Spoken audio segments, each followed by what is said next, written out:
ya untuk ibu nifas ya. Jadi kalau mau membuat askep ibu nifas atau askep apapun, jangan lupa mencantumkan jam. Apalagi kalau di sini ya ibu nifas ya harus pakai jam. Kalau enggak, mana bisa kita menganalisis bahwa dia ibu nifas 3 jam postpartum begitu ya. Terus di ibu nifas ini sendiri, kebetulan di sini saya pakai punyanya si Yusita ya.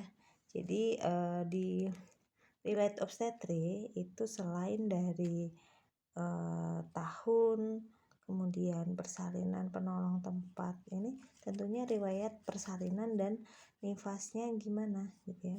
Persalinan mungkin sudah ada ya, riwayat nifasnya gimana, pemberian ASI eksklusifnya gimana, nifasnya ada masalah enggak. Jadi nggak hanya komplikasi ini aja, tapi komplikasi apa, ini kan komplikasinya nggak jelas ya, dia komplikasi persalinan kah atau komplikasi pada saat nifas. Nah ketika nifas tentunya ketika untuk bisa melihat apakah memang ada permasalahan pada saat nifas, kita tulis di komplikasi nifasnya gitu ya.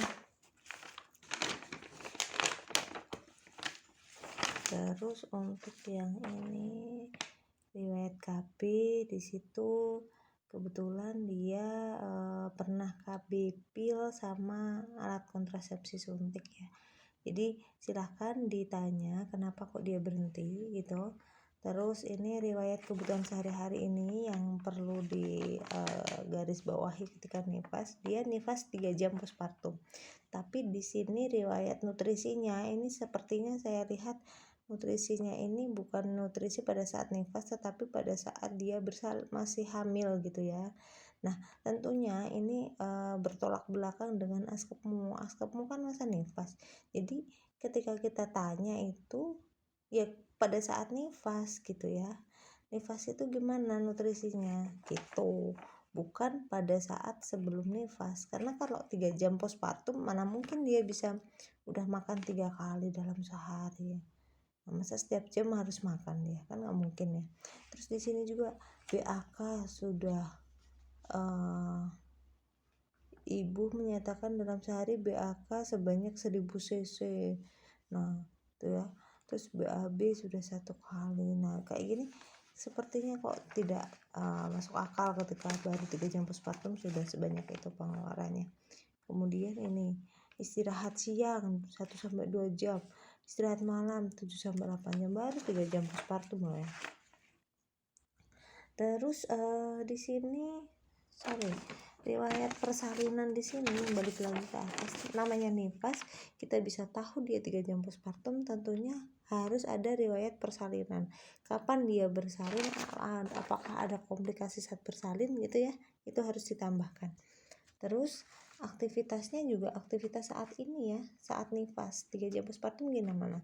Kalau kalian cari nulis nifas tidak 3 jam postpartum mungkin ini bisa relevan ya, tapi kalau 3 jam postpartum tentunya tidak relevan,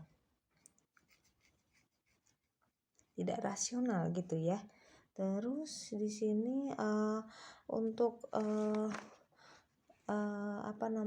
untuk tambahan informasi saja, ibu nifas yang memiliki bayi dalam kondisi sehat itu akan berbeda dengan ibu nifas dengan bayinya sakit. Jadi nanti tambahkan keadaan bayi saat ini seperti apa gitu ya. Tidak usah komplit, tidak usah lengkap seperti askep BBL, tidak, tetapi ada gambaran keadaan bayinya gitu. Terus untuk data objektif tentunya harus komplit ya, mulai dari kepala, muka, mata, hidung, mulut, abdomen, genitalia dan sebagainya. Di sini sepertinya kurang mata dan leher ya, leher nggak ada di sini. Kemudian ini abdomen, apakah betul nifas 3 hari masih TFU-nya 3 jam masih TF-nya setinggi pusat. Ini kayak belum keluar plasentanya gitu ya. Terus ekstremitasnya di sini selain jadi ciri-ciri ibu nifas kita harus cek ciri-ciri untuk mengetahui ada permasalahan enggak pada nifas, itu kan Homan sign, itu harus kita cek gitu ya. Terus genitalia, luka jahitan masih basah, tanda-tanda ini sudah cukup tuh. Dianalisa, nah sudah cukup ya. Terus di sini ini diminta untuk penata laksanaan melakukan perawatan luka episiotomi pada ibu, yaitu dengan melakukan pengecekan luka. Nah ini kan sebenarnya di DO ya, di DO. Nanti untuk KIE-nya adalah memberi informasi terkait dengan kebersihan diri. Nah ini ya nomor 3, nomor 2 nggak perlu tuh.